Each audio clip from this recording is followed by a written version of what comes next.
Thank you, Erik. Thank you very much. We are with Erik Honore. And can you tell us about your latest musical project as a musician, which is their nature and inspiration? The latest projects, I guess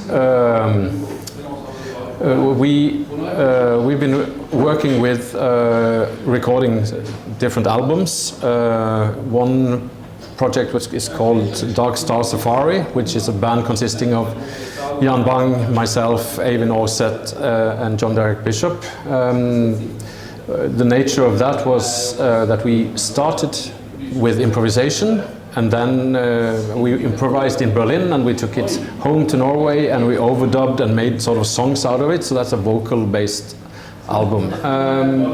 But apart from that, we are of course also working a lot with instrumental music. And about this one, talking about, for example, about Unrest and Tuesday Gods. It's called solo records, but it's really collaborative records because, as usual, I've made two under my own name, which is Heliographs and Undressed, with a lot of friends guesting on various instruments, and of course also with a lot of sampling and electronic treatments, and also I've worked together with Greta Ågre, whom I'm also married to. So we have a project that's been releasing a couple of albums on Jazzland Recordings also.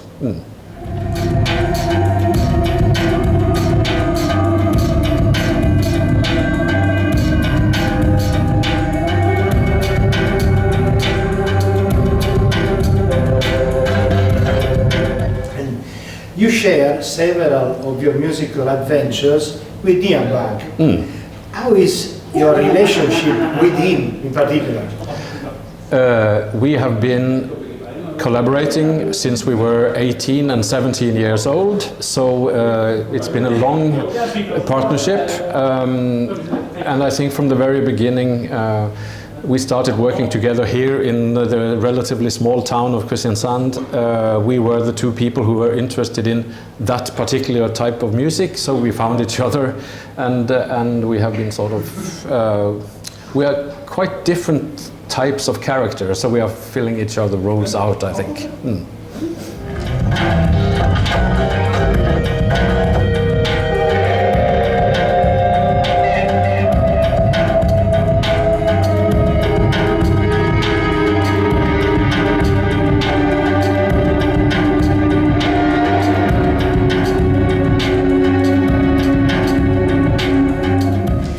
You like telling stories, sometimes using words, sometimes using musical notes.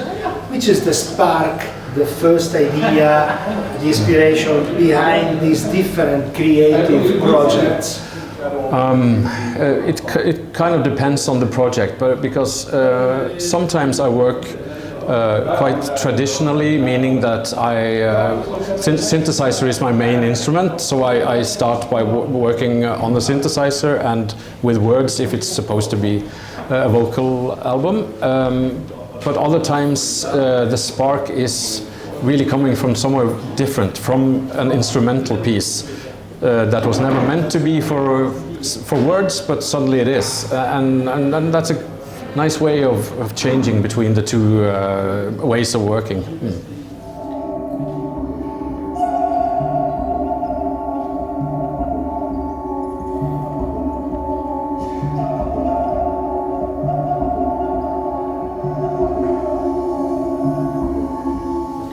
About your musical creature, Punkt Festival, that was born in 2005. At first, I imagine it has been an idea to gather all your passions, yours and Jan Bang's, in the same place and event. Is it true? If yes, is it still like that? And obviously, it is a lot of other things. Yeah, I think you're very correct that we needed a place to experiment with all these ideas, and there was really no festival or no event where we could do it. So we had to make it ourselves from the bottom.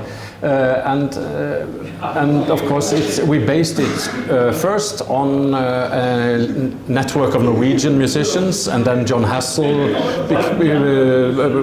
came along because he had been collaborating with people, Norwegian musicians, and then there was Brian Eno, and then there was Laurie Anderson, and so it gradually grew this sort of family tree, but still the whole time, and also today our main objective is to create new music, to find new ways of creating music. Looking forward. Yeah.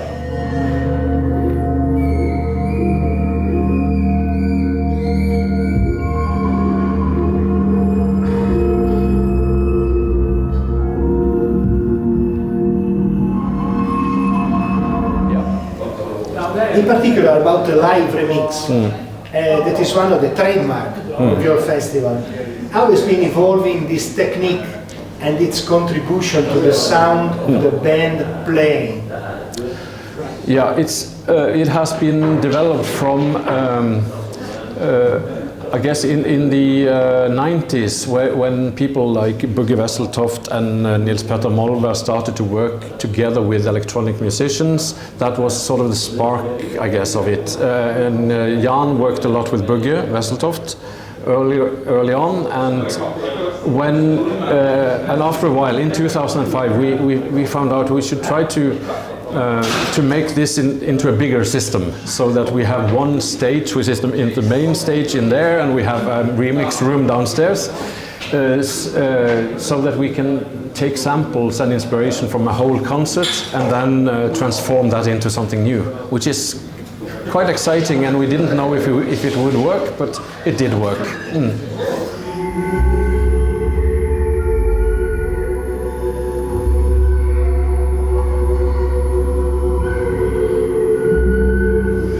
Your festival had hidden treasures, but now some of them are coming to light. I'm talking about the Punkt editions. Yeah. And could you please tell us something about this initiative? Yes.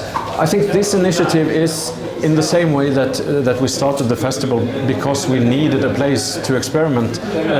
Punkt Editions is really now we need somewhere to release all the music that has been recorded and the music that we want to record in the future. Practically, it was Bugge Wesseltoft who asked us, would you like to start a new label in collaboration with Jazzland Recordings? And we said yes. And so we created Punkt Editions, which is a record label, and the first release is Dai Fujikura and Jan Bang's duo album, and then we have several other releases that will come.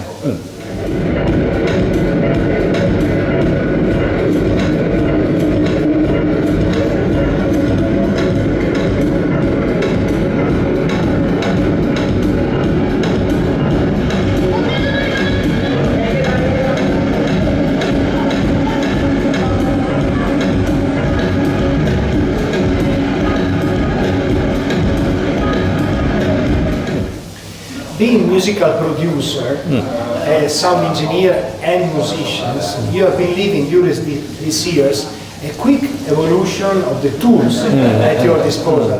What do you think about it? Which type of changes has had your different commitments in the musical field?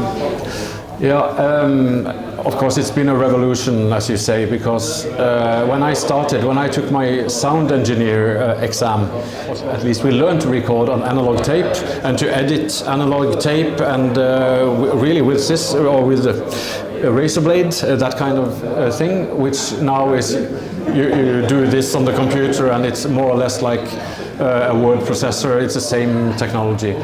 But I think the main thing that has changed it is that it has democratized, because as a recording studio you needed big budgets to record an album before. Now I sit at home in Oslo with my laptop and a sound card and synthesizer, and I can do more or less the same, which of course is maybe the biggest impact. the distance from idea to finished product is much shorter and much cheaper.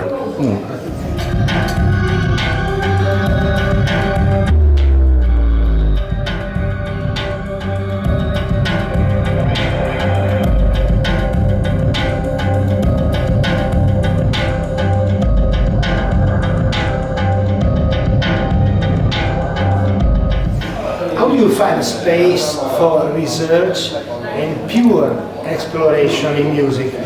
And how do you find inspiration at last?